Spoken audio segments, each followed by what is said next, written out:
مسجد میں بیٹھے ہوئے ہیں، چہرے کا رنگ پیلا پڑا ہوا ہے.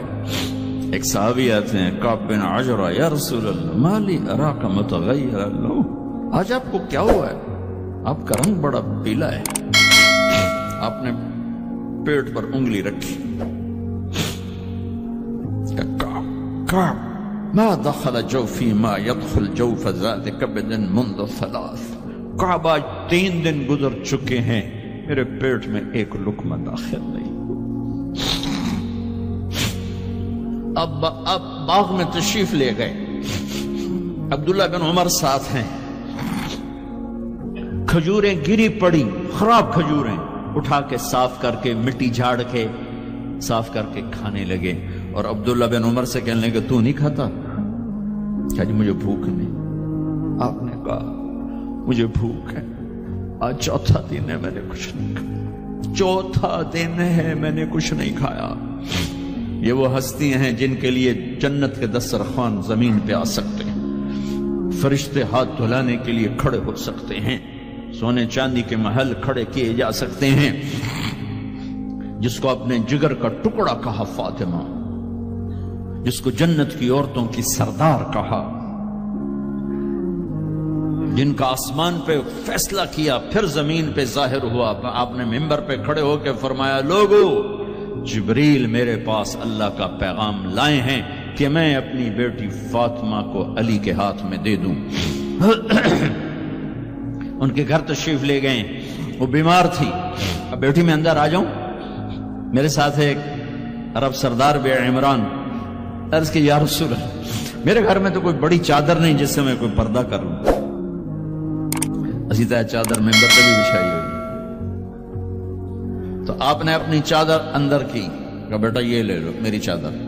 باپ کی چادر سے اپنے جسم کو لپیٹا. آپ اندر آئے، پوچھا بیٹی سونا بیمار ہو کیا؟ تو باپ کو دیکھ کے رونے لگی. کہ یا رسول اللہ بھوک تو پہلے ہی تھی، اب بیماری بھی آ گئی ہے، 2 امتحان آ گئے. طائف کے پتھر کھا کے مسکرانے والا، احد پہاڑ میں دان توڑوا کے ثابت قدم کھڑا ہونے والا، بیٹی کے آنسوں نے موم کر دی اور آپ کی آنکھوں سے بے ساختہ آنسو آئے اور آپ نے ایسے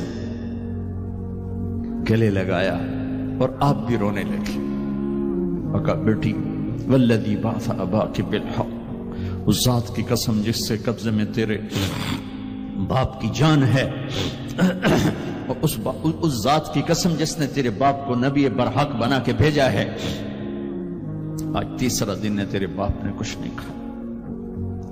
پھر فرمایا میرے رب نے مجھے کہا ہے میرے محبوب یہ احد پہاڑ سونا چاندی بنا دوں، آپ کے قدموں پہ قربان کر دوں. تو میں نے کہا نہیں مجھے نہیں چاہیے، مجھے نہیں چاہیے، مجھے نہیں چاہیے. میرے بھائیوں، میرے نبی نے اس امت کے لیے اپنا سب کچھ لٹایا ہے، اپنے گھر کو لٹا دیا، قربان کر دیا.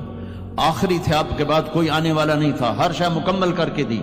لا نبی بعدی ولا امت بعدکم، میں جا رہا ہوں، میرے بعد کوئی نبی نہیں آئے گا، تمہارے بعد کوئی امت نہیں آئے گی. فلیبلغ الشاہد الغائب، میرا یہ دین آگے پہنچانا تمہارے ذمہ ہے. بھائیو، آپ سب بھائیوں کی خدمت میں گزارش ہے، اپنی منزل اللہ کو بناؤ اور رہبر محمد مصطفیٰ صلی اللہ علیہ وسلم کو بناؤ، جو آپ کو اللہ سے ملا دیں گے، اللہ سے جوڑ دیں گے. ہماری لاٹری نکلی کہ ہمیں محمد مصطفیٰ صلی اللہ علیہ وسلم جیسی ہستی ملے، آخری نبی، کائنات کے نبی، انسانوں کے نبی، جنات کے نبی.